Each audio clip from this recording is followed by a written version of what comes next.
एक नदी के किनारे छोटा सा गांव था। उसी गांव में मछुआरों की छोटी सी बस्ती थी। उस बस्ती में प्रताप नाम का एक मछुआरा रहता था। प्रताप के परिवार में उसकी पत्नी गंगा और दो बच्चे किशन और सुमन थे। प्रताप साहसी और मेहनती था और अपनी जुबान का पक्का था, लेकिन उसका जीवन बहुत साधारण था। बहुत मुश्किलों में वे अपना जीवन व्यतीत कर रहे थे। प्रताप नदी में मछलियां पकड़ता था और जो भी मछलियां उसे मिले वह जाकर पास ही के एक बाजार में बेचकर अपने घर का खर्चा निकालता था। प्रताप और उसके परिवार की जिंदगी पूरी तरह से मौसम और नदी की मछलियों पर निर्भर रहती थी। लेकिन सर्दियों के आने पर प्रताप और उसके परिवार की स्थिति और भी खराब हो जाती थी। ठंड के कारण नदी का पानी धीरे धीरे जमने लगता था और हवा भी बहुत तेज हो जाती थी। इसी कारण प्रताप और उसकी पत्नी ठंड के बारे में सोचकर परेशान हो रहे थे, क्योंकि सर्दियां शुरू हो चुकी थीं। प्रताप अपनी पत्नी से कहता है, गंगा, लगता है इस बार भी ठंड बहुत बढ़ने वाला है। पता नहीं मछलियां पकड़ भी पाऊंगा या नहीं।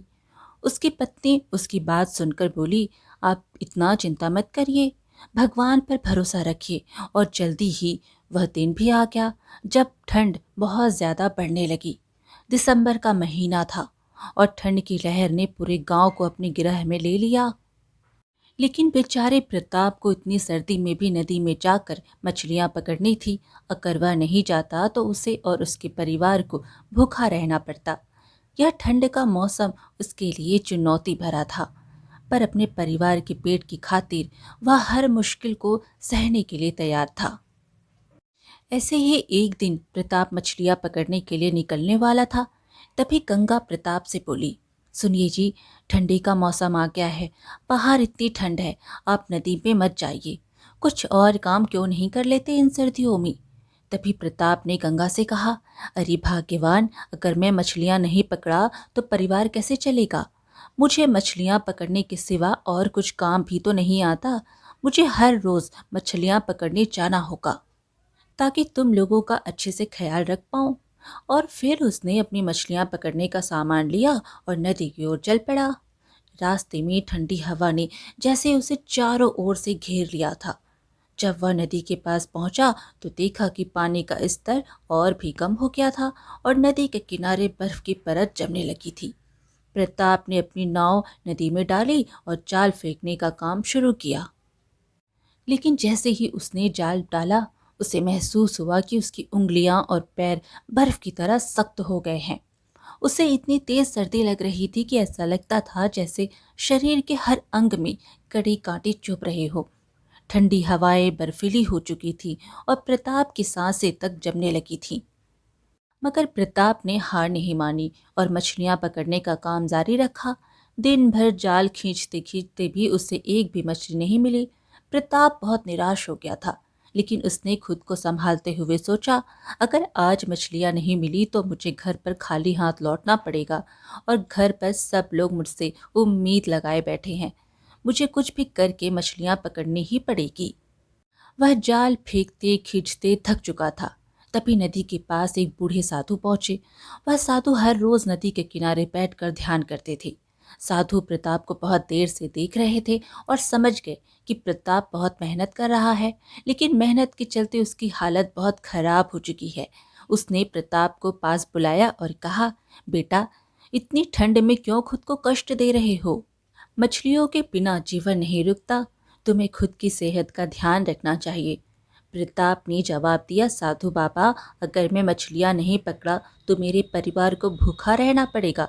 मेरी पकड़ी हुई मछलियों पर ही हमारी पूरी जिंदगी टिकी है।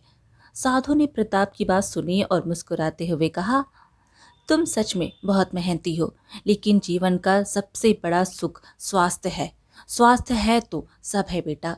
साधु की बात सुनकर प्रताप थोड़ा भावुक हो गया, लेकिन अपनी जिम्मेदारी को याद करके उसने फिर से जाल पानी में फेंक दिया। लेकिन इस बार आश्चर्यजनक रूप से जाल में कई बड़ी मछलियां फंसी हुई थी। प्रताप की आंखों में आंसू थे, क्योंकि इतनी देर मेहनत करने के बाद उसे आखिरकार मछलियां मिली। अब वह उन्हें बेचकर घर के लिए राशन ले सकता था।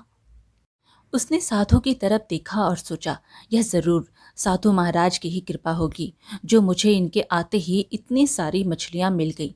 यह सोचते हुए प्रताप ने साधु को धन्यवाद किया और घर की ओर निकल पड़ा। प्रताप जब घर लौट रहा था तो रास्ते में उसने सोचा कि इस ठंड में भी भगवान ने मेरी मदद की। मुझे आज की इतनी ठंडी में मेहनत के बाद यह एहसास हुआ कि कभी कभी मुझे अपनी सेहत पर भी ध्यान देना होगा, क्योंकि मेरे सिवा मेरे परिवार में कमाने वाला और कोई भी नहीं है। ठंड का कहर बहुत भीषण था। ठंड की वजह से बेचारे प्रताप की हालत भी खराब हो रही थी। वह जैसे तैसे घर पहुंचा और घर पहुंचने पर गंगा और बच्चे प्रताप को देखकर बहुत खुश हुए। प्रताप ने उन्हें बताया कि उसे नदी के किनारे एक साधु बाबा मिले थे और उन्हीं की कृपा से आज उसे इतनी बड़ी मछलियां मिली। इस पर गंगा ने कहा, यह ईश्वर की कृपा से हुआ है। ईश्वर हम जैसे गरीबों को कभी अकेला नहीं छोड़ते। सुनिए जी, आप सही कहते हैं कि मेहनत कभी बेकार नहीं जाती। उस दिन प्रताप और उसके परिवार ने कर्म कर्म खाने का आनंद लिया और ठंड को लेकर अपनी चिंताओं को भूल गए। प्रताप ने सोते हुए सोचा, हे भगवान, आज की ही तरह आप रोज मुझ गरीब पर कृपा करना ताकि मैं अपने परिवार का पेट पाल सकूं। अगले दिन प्रताप फिर से मछली पकड़ने के लिए तैयार हुआ, लेकिन सर्दियों की कड़ी ठंड ने गांव में अपना कहर बरसाना शुरू कर दिया था। प्रताप ने पिछले दिनों सीखा था कि मेहनत और भगवान पर विश्वास रखने से कोई भी कठिनाई से बाहर निकला जा सकता है। प्रताप मछली पकड़ने के लिए जाने वाला था, लेकिन वह महसूस कर रहा था कि ठंड बहुत ज्यादा बढ़ने लगी है और इतनी ठंड में मेरे लिए नदी में मछलियां पकड़ने जाना खतरा भी हो सकता है। कुछ देर बाद प्रताप बिना ठंड की परवाह किए अपने परिवार के खातिर मछली पकड़ने के लिए तैयार हो गया। जब प्रताप घर से बाहर निकलने के लिए तैयार हुआ, तब गंगा ने एक बार फिर से उसे रोका और कहा, आज बाहर इतनी ठंड है, क्यों इतना जोखिम उठा रहे हो? प्रताप ने अपनी पत्नी को समझाते हुए कहा, गंगा, अगर मैं घर पर रहकर बैठा रहा तो हम कैसे जिएंगे? यह ठंड चाहे जैसे भी हो, मुझे तो अपनी जिम्मेदारियां निभानी ही पड़ेंगी ना। गंगा के चेहरे पर चिंता के भाव नजर आ रहे थे। फिर प्रताप ने अपनी पत्नी की चिंता को समझा, लेकिन उसने अपना निर्णय नहीं बदला और प्रताप आत्मविश्वास से बोला, अरे तुम चिंता क्यों करती हो? मेहनत और ईमानदारी से किया गया काम कभी व्यर्थ नहीं जाता। भगवान हमारी मदद जरूर करेंगे। इतना कहकर प्रताप अपनी जरूरत का सामान लेकर नदी की ओर बढ़ गया। रास्ते में उसे बर्फीली हवाओं का सामना करना पड़ा। इतनी तेज हवा में प्रताप की सांसें जैसे ही बाहर निकलती बर्फ की तरह जमने लगती। वह सोच रहा था, क्या इस बार ठंड इतनी तेज होगी कि मेरी मेहनत भी बेकार हो जाएगी? हे भगवान, अब सब कुछ आपके भरोसे है। नदी के पार पहुंचते ही प्रताप ने देखा कि पानी का स्तर कम हो गया था। नदी का पानी हल्के हल्के बर्फ के टुकड़ों में बदल चुका था। फिर भी प्रताप ने अपनी नाव पानी में डाली और जाल फेंकने की तैयारी की। वह धीरे धीरे जाल को डालने जा ही रहा था कि उसे दूर खड़ी एक बूढ़ी औरत नदी के किनारे दिखाई दी। प्रताप उसके पास नाव लेकर गया और उस बूढ़ी औरत को गौर से देखा और पाया कि बूढ़ी औरत ठंड से कांप रही थी। उसकी आंखों में बहुत गहरी उदासी और थकान थी। प्रताप उसकी ओर बढ़ा और उसकी मदद करने के लिए पूछा, माँ जी, क्या आप ठीक हैं? आप इतनी ठंड में यहाँ क्यों खड़ी हुई हैं? बूढ़ी औरत ने बहुत धीमी ही आवाज में कहा, बेटा, मैं बहुत थक गई हूँ। मेरा घर नदी के दूसरे किनारे के पास है और इस ठंड में मैं वहां जा नहीं सकती। प्रताप ने बूढ़ी औरत की हालत देखकर बिना कोई समय गवाए उसे अपनी नाव में बैठने के लिए कहा। उनकी हालत देखकर प्रताप को एहसास हुआ कि उसे तुरंत बूढ़ी औरत की मदद करनी चाहिए। प्रताप ने सोचा, अगर इस बूढ़ी औरत की सही समय पर मदद नहीं की तो शायद यह बूढ़ी औरत मर भी सकती है। प्रताप ने बूढ़ी औरत को नाव में बैठाया और कहा, माँ जी, आप चिंता मत कीजिए, मैं आपको नदी पार करा दूंगा। आप आराम से बैठ जाइए। प्रताप बूढ़ी औरत को यह बोल के नदी पार कराने ले गया और साथ ही वह दुखी मन से सोचने लगा, हे भगवान, इस बूढ़ी औरत को भी मदद की जरूरत है और इधर कुछ समय के बाद शाम भी हो जाएगी और मैंने अभी तक एक भी मछली नहीं पकड़ी। पता नहीं आज का गुजारा कैसे होगा। यही सब सोच सोच के प्रताप धीरे धीरे अपनी नाव को नदी के पार ले जाने की कोशिश करने लगा। कुछ देर बाद जब वह नदी के दूसरे किनारे पर पहुंचा, बूढ़ी औरत ने उसे धन्यवाद दिया।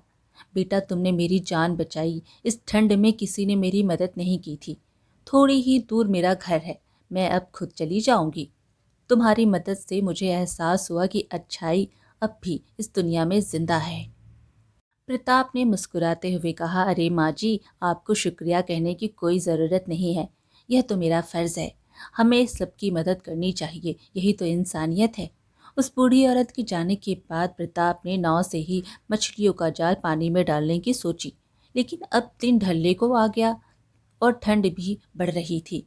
प्रताप बेचारा उदास हो गया और मन ही मन सोचने लगा, हे भगवान, अब मैं क्या करूं? घर का राशन भी खत्म होने को है और लगता है आज कुछ भी कमाई नहीं होगी।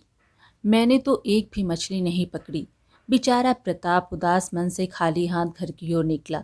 जब प्रताप घर पहुंचा तो गंगा और बच्चे उसे देखकर खुश हो गए। प्रताप का उदास चेहरा देखकर गंगा समझ गई कि आज प्रताप खाली हाथ लौटा।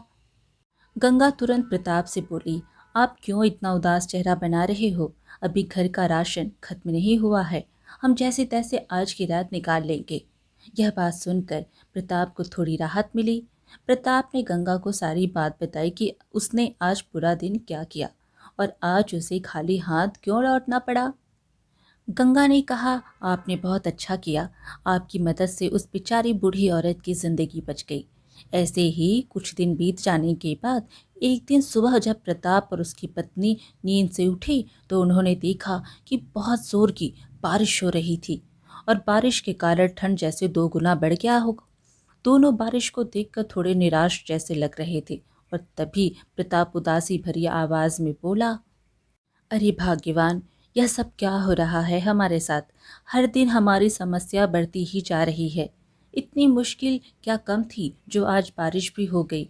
अब इतनी ठंड में मैं कैसे मछलियाँ पकड़ने जाऊँगा? कल तो जैसे तैसे मैंने कुछ इंतज़ाम किया था, लेकिन आज मैं क्या करूँ? गंगा प्रताप की बातें सुनकर थोड़ी भावुक हो जाती है और कहती है, आप यूँ उदास मत होइए, भगवान पर भरोसा रखिए। ऐसे ही दोनों उदासी भरे मन से एक दूसरे से बात कर रहे थे और पूरा दिन बारिश होती रहती है और शाम भी होने को है। तभी वही साधु महाराज बारिश से बचने के लिए उनके चौखट पर आ गए और फिर साधु ने उन दोनों से रात बिताने के लिए आश्रय मांगा। बच्चों, क्या मैं आज की रात यहाँ रुक सकता हूँ? क्योंकि बारिश तो रुकने का नाम ही नहीं ले रही और ऊपर से बाहर बहुत ठंड है। साधु मानो जैसे प्रताप की परीक्षा लेने की मंशा से उसके घर पर आए थे और तभी प्रताप साधु की मदद करने के लिए मान जाता है। अंदर आइए साधु महाराज, बाहर बहुत बारिश हो रही है और ठंड भी बहुत है। लेकिन गंगा थोड़ी हिचकिचाती है, फिर भी प्रताप की वजह से मान जाती है और साधु महाराज को अंदर बुलाती है। प्रताप के घर में राशन भी खत्म होने लगा था और आज तो बारिश की वजह से प्रताप मछलियां भी पकड़ने नहीं जा पाया और बच्चों के चेहरे पर भी भूख की लकीरें साफ झलक रही थी। गंगा ने प्रताप से कहा, सुनिए जी, घर में तो राशन भी खत्म होने को है और आपने साधु महाराज को भी यहाँ बुला लिया। इतने लोगों का खाना कैसे जुगाड़ हो पाएगा? प्रताप चिंतित आवाज में बोला, अरे भाग्यवान, जो कुछ भी है उन्हें ही परोस दो, हम मिल बांट के खा लेंगे। अगर खाना कम पड़े तो हम लोग नहीं खाएंगे, तुम बच्चों और साधु महाराज को ही दे देना। साधु उन दोनों की बातें सुन रहे थे और हल्की सी मुस्कुराहट के साथ उनकी तरफ देख रहे थे। खाना कम पड़ने की वजह से गंगा ने साधु और बच्चों को ही खाना दिया और प्रताप और गंगा भूखे रहे। साधु यह सब जानते हुए भी अनजान बने हुए थे। फिर सब लोग सोने चले गए और तभी गंगा ने देखा कि साधु के बगल में सोने के सिक्कों से भरी एक पोटली थी। गंगा ने तुरंत प्रताप को जगाया और बताया, अरे देखिए ना, साधु महाराज के पास कितना धन है। तभी प्रताप ने गंगा से कहा, भाग्यवान साधु महाराज को बहुत से अमीर लोग दान के रूप में धन देते ही रहते हैं। यह भी शायद किसी ने उन्हें दान किया होगा और वैसे भी साधु महाराज इन धनों से अपने आश्रम के बच्चों का पेट पालते हैं और उन्हें शिक्षा देते हैं। प्रताप और गंगा की आर्थिक अवस्था इन दिनों ठंड के मौसम की वजह से खराब होती जा रही थी। प्रताप का काम भी अच्छा नहीं चल रहा था और इसी बुरी परिस्थिति के मारे गंगा के मन में लालच आ गई। गंगा ने प्रताप से कहा, सुनिए, क्या हम थोड़ी सी सिक्के रख लें? साधु महाराज को पता नहीं चलेगा और हमारी भी थोड़ी सी ज़रूरत पूरी हो जाएगी। वैसे भी साधु महाराज को इतने धन की आवश्यकता नहीं होती होगी। प्रताप थोड़ा गुस्से में गंगा से कहा, अरे तुम क्या पागल हो गई हो? यह क्या करने की सोच रही हो? हमें पाप लगेगा। वो उनका दान में पाया हुआ धन है। साधु को यह सब कुछ सुनाई दे रहा था और वह सोने का नाटक कर रहे थे। कुछ देर बाद गंगा के बहुत समझाने पर प्रताप आखिरकार बुरी परिस्थितियों के चलते गंगा की बात मान लेता है और दोनों चुपके से कुछ सिक्के रख लेते हैं। ऐसे ही कुछ देर बाद सुबह हो जाती है और साधु महाराज उन दोनों से विदा लेकर चले जाते हैं। प्रताप भी कुछ देर बाद मछलियां पकड़ने के लिए नदी की ओर निकल जाता है। ऐसे ही कुछ दिन बीत जाते हैं। साधु महाराज से चुराए हुए सिक्कों से प्रताप और उसके परिवार की जिंदगी थोड़ी बेहतर हो गई थी और धीरे धीरे ठंड भी कम हो रही थी। प्रताप अब रोज बिना मुश्किल के 2-4 मछलियां पकड़ लाता था और बाजार में बेच देता था। ऐसे ही उनकी जिंदगी खुशी से चल रही थी। एक दिन प्रताप मछलियां पकड़ने नदी जा रहा था और तभी रास्ते में उसे साधु दिखाई दिए। साधु को देखकर प्रताप थोड़ा घबरा गया और वहां से भाग गया। साधु यह सब देख लेते हैं और प्रताप को देख के साधु के चेहरे पर एक हल्की सी मुस्कुराहट होती है। कुछ समय बाद प्रताप घर लौट कर आया तो देखता है कि गंगा बहुत घबराई हुई है।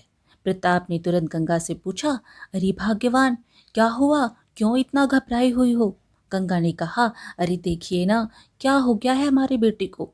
यह कुछ भी नहीं बोल रहा है और उठ भी नहीं रहा। प्रताप का बेटा किशन बहुत बीमार था और वह बिस्तर पर लेटा हुआ था, कुछ भी नहीं बोल रहा था। तभी गंगा बोली, आप जल्दी जाइए ना, वैद्य जी को बुला कर लाइए।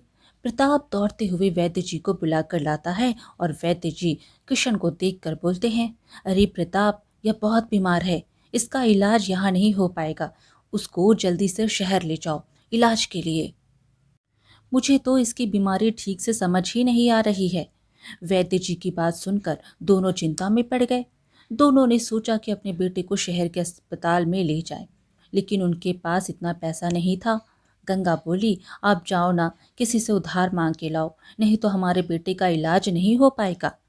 प्रताप तुरंत गांव में अपने पड़ोसियों से उधार मांगने के लिए गया। कहीं से भी वह पैसे का बंदोबस्त नहीं कर पाया। किसी के पास पैसे नहीं थे तो कोई उसे पैसे उधार नहीं देना चाहता था। प्रताप उदास मन से घर लौटा और गंगा ने प्रताप को देखकर तुरंत पूछा, क्या हुआ, पैसे मिले या नहीं मिले? प्रताप उदासी भरी आवाज में बोला, नहीं गंगा, मैंने बहुत कोशिश की लेकिन मैं पैसे जुटा नहीं पाया। कुछ समय तक कहीं से भी पैसों का बंदोबस्त नहीं होने पर गंगा के मन में साधु का ख्याल आया और गंगा बोली, सुनिए, आप जल्दी से जल्दी जाकर साधु महाराज से कुछ उधार लेकर आइए ना। प्रताप गुस्से में बोला, साधु से? अरे क्या कह रही हो, साधु से कैसे उधार मांगने जा सकता हूँ? और वैसे भी साधु से जो सोने के सिक्के हमने चुराए थे उसी का पाप हमारे बेटे को लगा है। वह कहते हैं ना, माँ बाप के पाप बच्चों को लगते हैं। दोनों यह सोचते हुए हताश हो गए और उन्होंने अपने बेटे की ओर देखा। अपने बेटे की हालत देखकर उनसे रहा नहीं गया और फिर कुछ समय बाद दोनों आपस में बात करके साधु महाराज से उधारी मांगने के लिए निकल गए। बीमार बेटे को छोड़कर उन्होंने अपनी बेटी से कहा कि वह अपने भाई का ख्याल रखे। फिर दोनों साधु के पास चले गए। दोनों ने देखा कि साधु महाराज एक पेड़ के नीचे ध्यान लगाए थे। दोनों जाकर साधु के सामने खड़े हो गए और साधु के ध्यान से जागने का इंतजार करने लगे। कुछ समय बाद जब साधु ध्यान से उठे तो उन्होंने उन्हें देखा और पूछा, क्या हो गया, तुम दोनों इतने घबराए हुए क्यों आए हो? दोनों ने अपने बीमार बेटे के बारे में बताया और साधु से कुछ सोने के सिक्के उधार मांगे। तभी साधु मुस्कुराते हुए बोले, क्यों, उस दिन दिए तो थे? प्रताप और गंगा के चेहरे पर खामोशी छा गई। फिर प्रताप ने साधु से पूछा, बाबा, आप कौन से दिन की बात कर रहे हैं? मुझे कुछ समझ नहीं आया। तभी साधु बोले, बेटा, मैं जो उस दिन तुम लोगों के घर में ठहरा था और तुम दोनों ने जो मुझसे कुछ सिक्के लिए थे, याद आया कुछ? दोनों यह बात सुनकर हक्के बक्के रह गए। उन्हें समझ आ गया कि उस दिन जो हुआ था वह सब साधु महाराज को पहले से ही पता था। दोनों को इस तरह देख साधु महाराज ने कहा, घबराने की जरूरत नहीं है, मैं तुम लोगों से नाराज़ नहीं हूँ। माना तुम लोगों ने गलत काम किया था, लेकिन वो सब तुम लोगों ने अपनी बुरी परिस्थिति के कारण किया था। तुम लोग बुरे इंसान नहीं हो, बस बुरे तुम्हारे हालात थे। यह सुनकर प्रताप और गंगा ने साधु से माफ़ी मांगी और वे शर्मिंदा होकर घर लौट जाने की सोचने लगे। फिर गंगा बोली, हमें माफ़ कर दीजिए साधु महाराज, हम अपनी गलती का प्रायश्चित जरूर करेंगे और आपसे चुराए हुए सिक्के आपको वापस कर देंगे। अभी हम चलते हैं, हमारे बेटे को हमारी ज़रूरत है। प्रताप गंगा की बातें सुनकर बोला, जी बाबा, हमें माफ़ कर दीजिए। तभी साधु महाराज बोले, प्रताप सुनो, तुम एक अच्छे इंसान हो, बस तुमसे बुरे हालात के चलते गलती हुई है।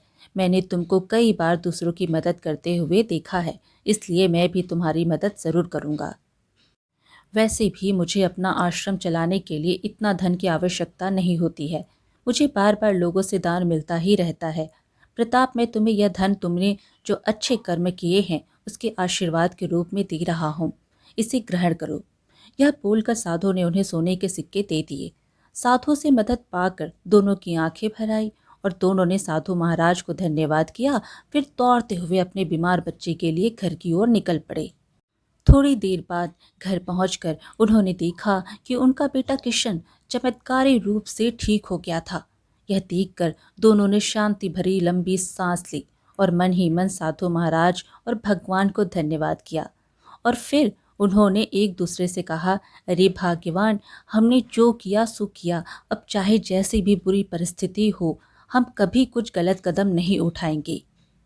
गंगा भी बोली, हाँ जी, हम कभी वैसा पाप दोबारा नहीं करेंगे, नहीं तो हमारे पापों की सज़ा हमारे बच्चों को मिलती है। ऐसे ही प्रताप और गंगा साधु महाराज के दिए हुए सिक्कों से और मेहनत करके अपने बाकी का जीवन खुशी से बिताने लगे। आज की कहानी यहीं पर समाप्त हुई। फिर मिलेंगे एक और कहानी के साथ। कहानी पसंद आए तो लाइक शेयर ज़रूर करें और चैनल को सब्सक्राइब करना बिल्कुल ना भूलें। धन्यवाद।